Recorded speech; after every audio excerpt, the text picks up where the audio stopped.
Bonjour, bienvenue dans la série Science or Not Science.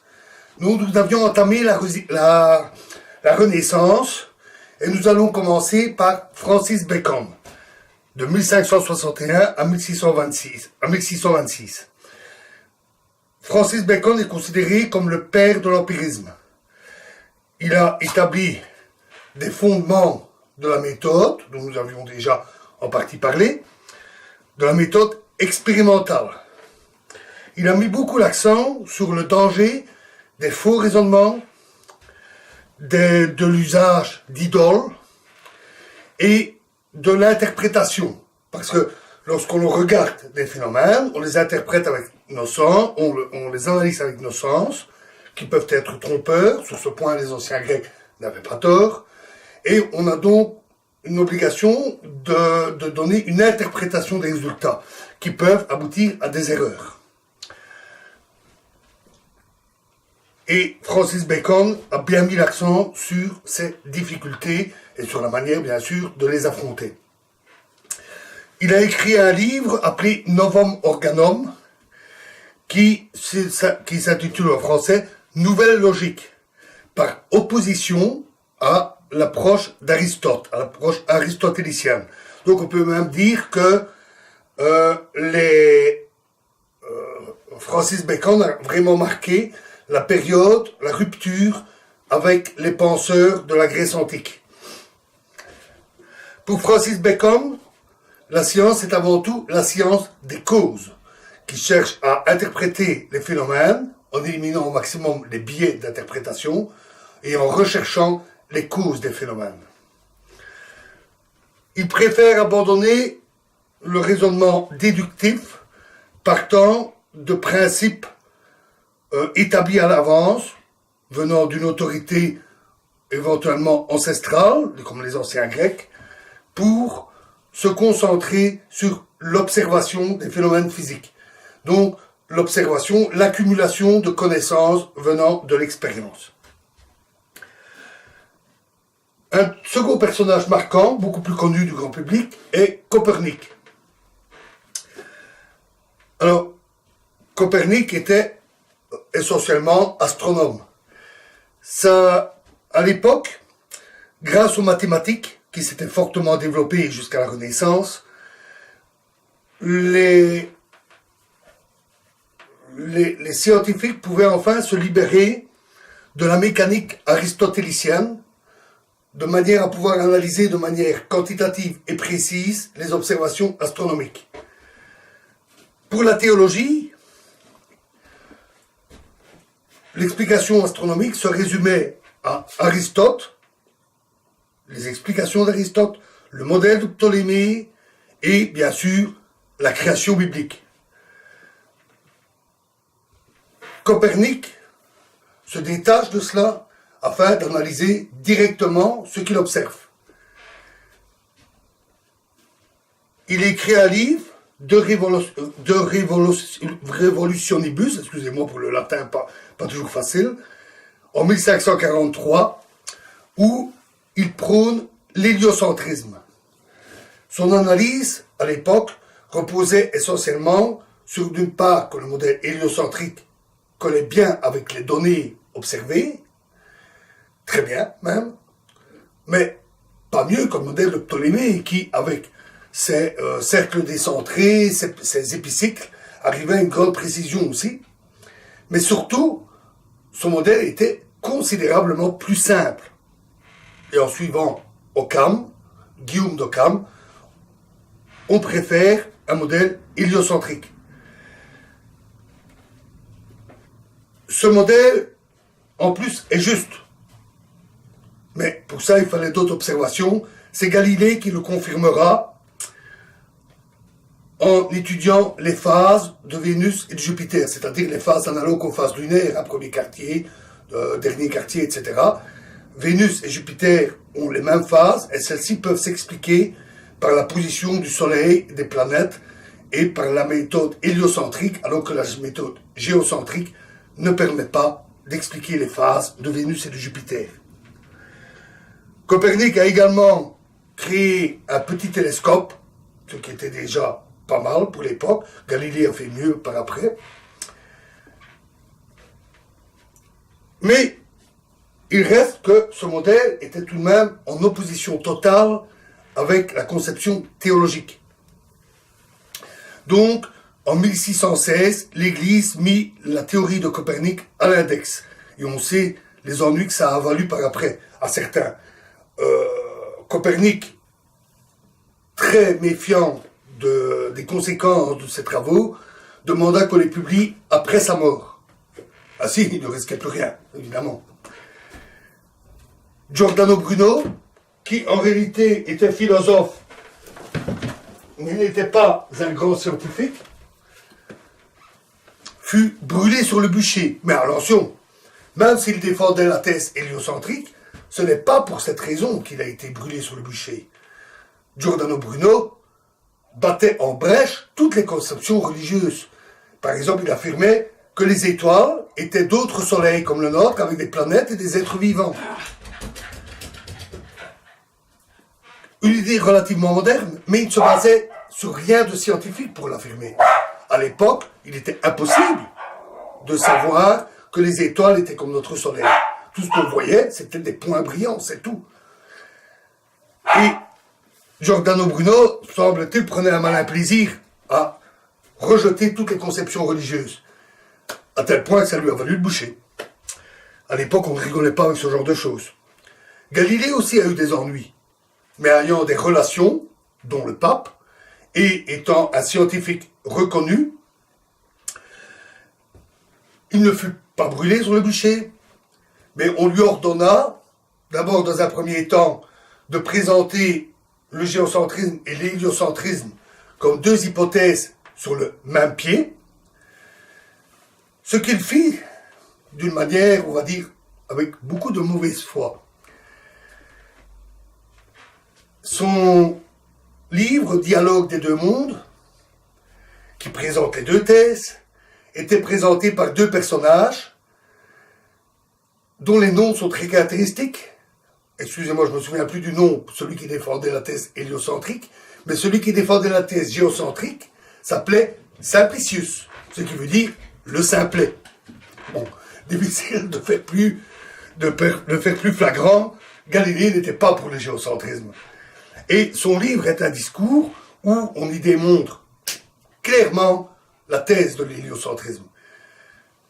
Face à cette mauvaise foi, le pape a été furieux. Galilée s'est retrouvé devant l'Inquisition. Il a été obligé de renier ses croyances, ses conceptions, ou plutôt d'admettre que ce n'étaient que des hypothèses scientifiques. C'est très connu la phrase « et pourtant elle tourne », que la Terre tourne sur elle-même, contrairement à la thèse géocentriste. Mais cette phrase est peut-être apocryphe ou elle fait peut-être partie de la légende. Toujours est-il qu'il fut mis lui-même à l'index, tenu à résidence, c'est-à-dire obligé de rester chez lui, et de ne plus parler de tout ça. Il publia sous un faux nom, ce qui, cette fois-là, faillit bien le conduire au bûcher, mais bon, il a vécu assez âgé et est mort de mort naturelle. Galilée a donc soutenu la thèse héliocentrique et l'a propagée, parce qu'il était très connu. Et cela datait déjà depuis un moment, parce que Galilée était vraiment à la base d'une nouvelle physique. Il avait étudié les mouvements du pendule et la chute des corps. L'histoire des deux boulets tombant de la tour de Pise, choisie parce qu'elle était inclinée, ce qui permettait au boulet d'arriver jusqu'au sol sans heurter les parois. Un boulet creux et un boulet plein, les deux boulets arrivant au sol en même temps, prouvant que tous les corps tombent à la même vitesse s'ils ne sont pas freinés par l'air. Cette expérience est fort connue, fort célèbre. En réalité, il a beaucoup expérimenté avec des chariots sur des plans inclinés. Toute cette période, c'est de 1564 à 1642. Et Galilée a fait trois choses. D'une part, il a fait de l'expérience. Donc, il a adopté la méthode expérimentale, l'empirisme. Deuxièmement, il était très méticuleux et très précis dans ses expériences. Déterminer que l'oscillation, le temps d'oscillation d'un pendule pour de petites oscillations est invariable pour des masses différentes du pendule, à condition que la longueur du pendule soit toujours la même, il fallait quand même être très précis, surtout avec les moyens de l'époque, il n'avait pas de chronomètre, Galilée. Donc, il faut reconnu pour le fait qu'il était très méticuleux. De plus, il utilisait beaucoup les mathématiques, essentiellement de la géométrie à l'époque.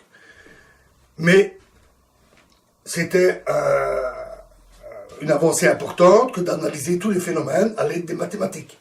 Et Galilée a même dit « Le langage de la nature est le langage mathématique ». Ces travaux étaient reconnus et donc, quand il a soutenu l'héliocentrisme, il a eu un fort impact. Il a pu observer, grâce à la lunette astronomique qu'il avait construite, j'en ai parlé, des phases de Vénus et de Jupiter, mais également la surface de la Lune, et constater que celle-ci avait des vallées, des montagnes. Évidemment, ce sont les cratères. Hein. Et ça aussi, ça fait une petite révolution qui entraîna d'ailleurs d'incroyables discussions avec les théologiens, puisque dans la conception géocentrique et théologique, le monde sublunaire, c'est-à-dire nous, est le monde imparfait, et le monde au-dessus est le monde de la perfection divine. Et donc, on concevait la Lune comme lisse, sans défaut.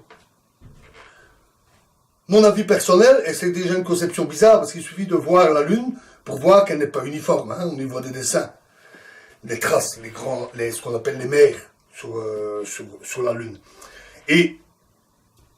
Mais c'était la conception théologique, et le fait de découvrir qu'il y avait des vallées et des montagnes, ça non plus, c'était pas très apprécié de l'Église, donc certains voulaient remettre en cause ce que permettait de voir, par exemple, la lunette astronomique. Mais face aux lois de l'optique, face à la science, eh bien, la théologie n'a plus que reculer.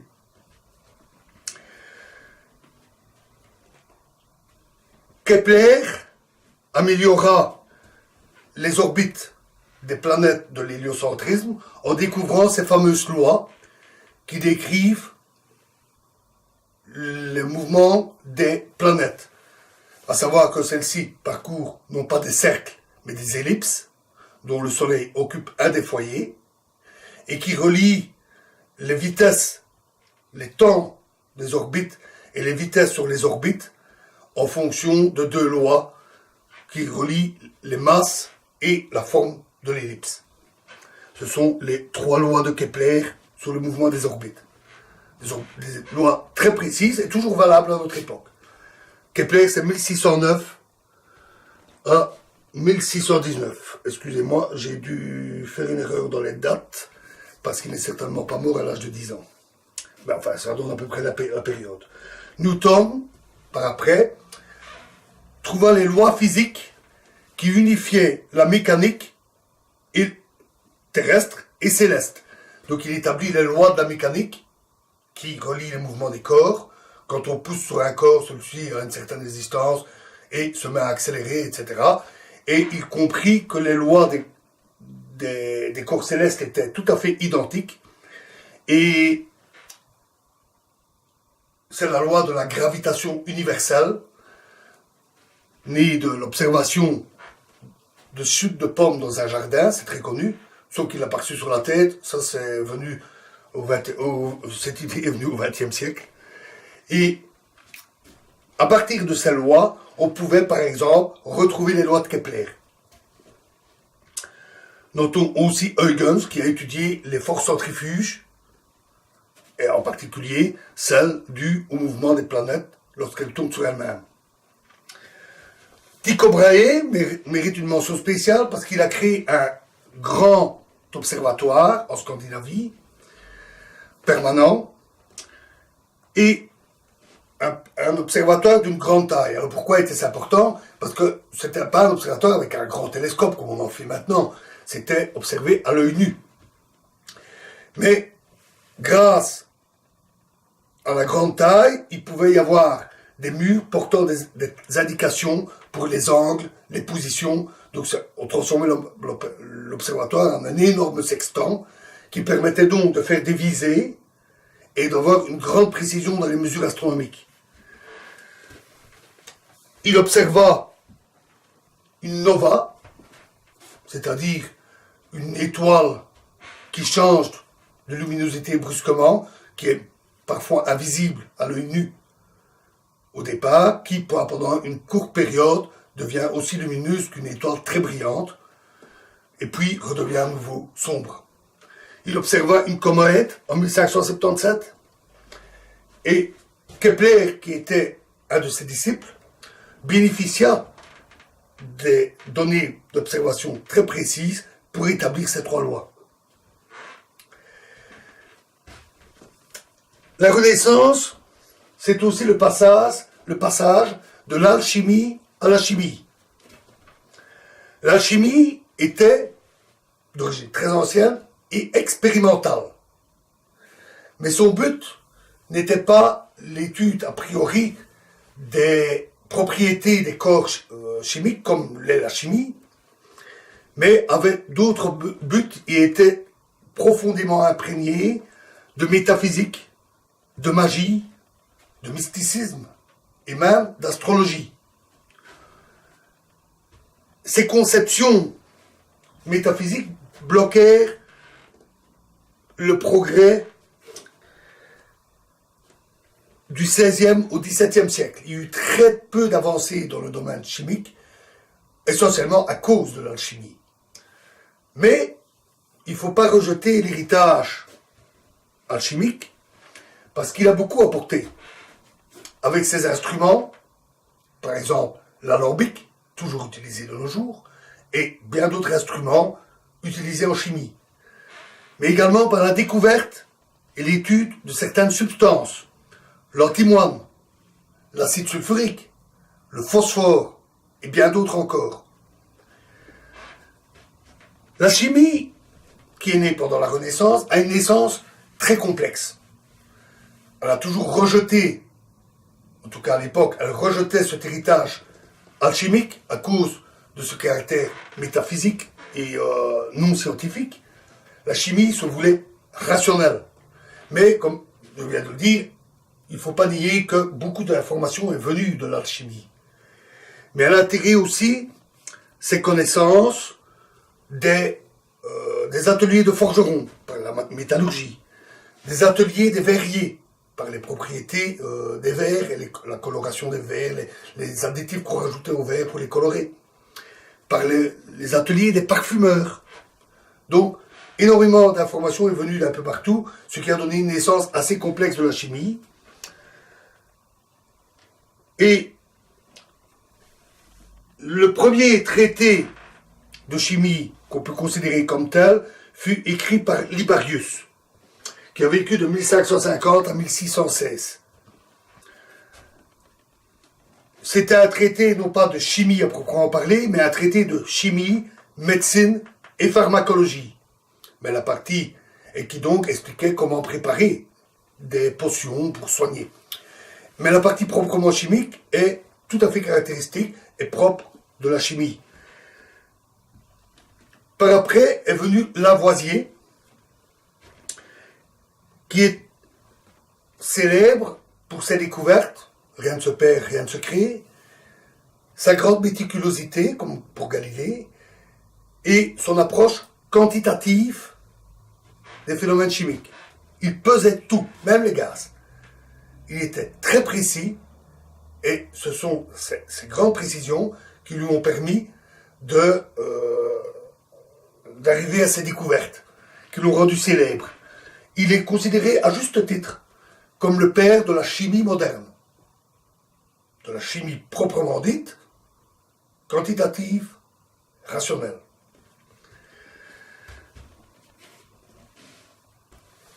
On peut citer d'autres noms, comme Limoni, 1645 à 1715, qui a écrit un traité de chimie qui synthétisait les connaissances de l'époque et qui fit longtemps autorité.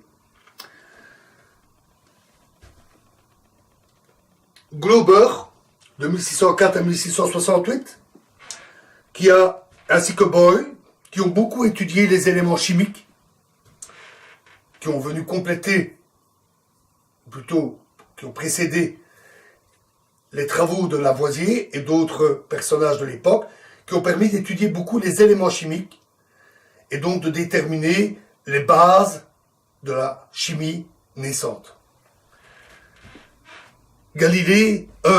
Lavoisier, c'est l'époque de la Révolution française. Voilà, nous continuerons sur la Renaissance, puis l'époque des Lumières, dans la prochaine vidéo. Merci.